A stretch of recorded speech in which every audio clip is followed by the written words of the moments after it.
Welcome back in. Rize Up Bakery is bringing bread with a purpose to nourish, uplift, and to represent. Here to share more about the dough and the mission is owner and head baker Ezekwe Anderson. Thank you so much for coming today. Thank you for having me. I'm so excited to have you. And the bread, it smells so yummy, you guys. I cannot wait. He's going to let me get a little bit of a taste. Tell me about Rize Up Bakery. What do you do? So I started at the beginning of the pandemic. I was doing a text thread with a bunch of kind of like foodie friends, and then inevitably it turned into let's make sourdough. I didn't really make sourdough, so I would like slowly moonwalk back. I was like, I'll let you guys do it. And then they lightweight bullied me into it. Come on, you can do it. So I started, like most people at the beginning, you don't know what you don't know. So yeah, it was like really mediocre, and then it kind of like made me frustrated. I'm like, I'm gonna get this. I kept working and working. And I found a certain love for it where it's very zen. And so, and then all hell broke loose with the murder of George Floyd. And I was very, very saddened and very, very enraged. And I didn't really want to be like sitting crying in front of my kids, so I would disappear and make sourdough. And it helped me deal with all of those emotions. And in the practice of doing that, I realized it made me really happy, and the thing that made me really happy made other people really happy. And so I was documenting it the whole time and posting it on Instagram, and people started wanting to purchase it. And I thought that was crazy, so I gave a bunch of loaves away. I'm like, no, I'll just make it and give it to you.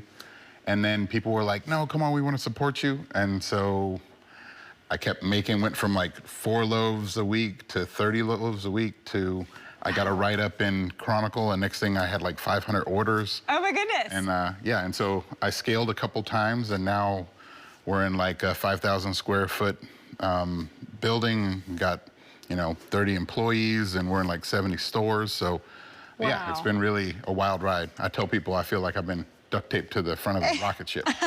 I bet, but this is so cool. I want to hear about, okay, when you didn't have a huge space yet and you're just starting kind of to bake and to make successful loaves, how are you managing this? Is it in your home kitchen that you're doing it? I baked so many loaves in my home oven that I broke it. Oh, wow. And my wife to this day is like, when you gonna buy me a new oven? Oh, no. And then I moved to, on the back porch, we have this little spot, and I bought a couple bigger ovens, and I got up to doing about 24 an hour out of that.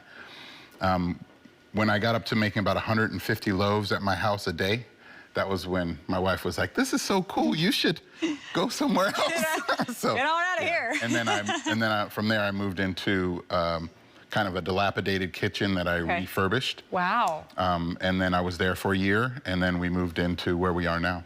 Very, very cool. Now, we talk a lot on the show about how despite people's differences, food is one of the things that brings everybody together, and everybody needs it, everybody loves it. Tell me what that was like for you, because this is the middle of 2020 when things are going crazy. It felt like race war at the time. So tell me how you think this impacted that.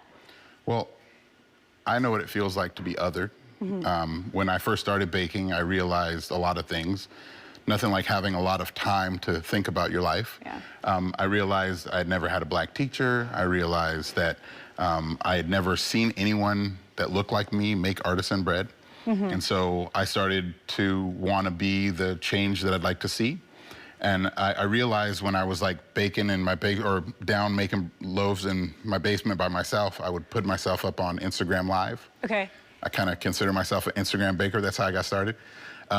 And there'd be people from all over the world liking it and sending me positivity. And that feeling of kind of like the nation being torn apart didn't feel like that to me. Where most people were like, oh, I hate the pandemic. I'm like, the pandemic gave me the luxury of time to kind of figure out what was important to me.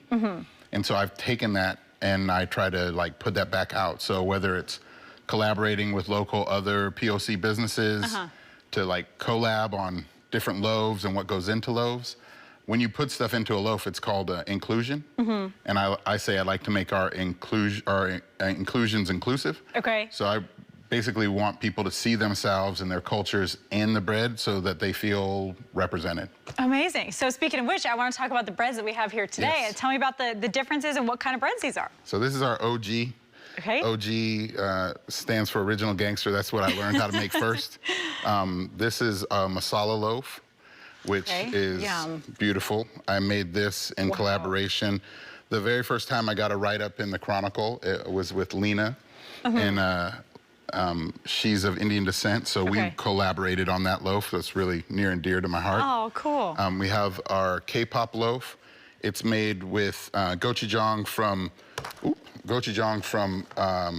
Volcano Kimchi by Aruna, and then we have. I'm going to open it up and show this amazing color. We have our ube loaf, which is a Filipino purple yam, and I worked with a couple different chefs to come up with the way to make the ube halaya, and that's what flavors it and also gives it its beautiful color. So cool. Okay, you said you were inclusive, but I mean, you seriously are. Yes, this is such a cool spread. And I don't know if the camera saw this yellow inside, and this is the one we're gonna taste today, but look at that beautiful, beautiful color. So why is it so important to you to honor, I mean, you're working with someone of Indian descent, to honor their culture accurately? Well, I feel like what makes the Bay so cool is the fact that we're all this different diaspora people that respect each other. And maybe right now, with all the upheaval that's going on in the world, like that is very important. It's very important for you to feel a part of what I'm doing. It's very important for me to feel a part of what someone else is doing, because that cohesion is the thing I think is kind of missing. I think we've gotten to this weird place where people are like, you know, forget them, you know? And I'm kind of like, what? But that's your neighbor. Like you know, I mean, we should all be kind of cool with each other. Just because you disagree a little bit, and like you said, breaking bread, bringing people back to the table is really an important thing. So cool. Yeah, I try to make the world better, one beautiful loaf of bread at a time. I love it. I have got to get a taste, so I think we should do this bread here, the yellow one. I'm absolutely loving the masala loaf, the smell of it, and I love Indian food. Masala is like one of my favorite things, so I cannot wait to taste this. You better be prepared. Okay. What flavors should I be expecting in here? It's like the best masala you've ever had. Like, you know, when you dip your naan into the masala? I know. Yeah. It's like that. It's just all in one. Some people say it feels like a whole meal all in itself, but you know, you make a grilled cheese sandwich of this, it's going to be like the best grilled cheese sandwich. I didn't even think of a grilled cheese with your bread. I ask people all the time, like, what are you going to do with it? And they're like, I was just going to put butter on it and eat it. I was like, that's good. That's such a good point. Okay, fabulous. That is so yummy. Thank you so much, Z. Now, if people want to come try your bread, how can they get some? So we're in all sorts of kind of high-end, like Rainbow, Gus's, Luke's Local. We used to be in Luke's Local.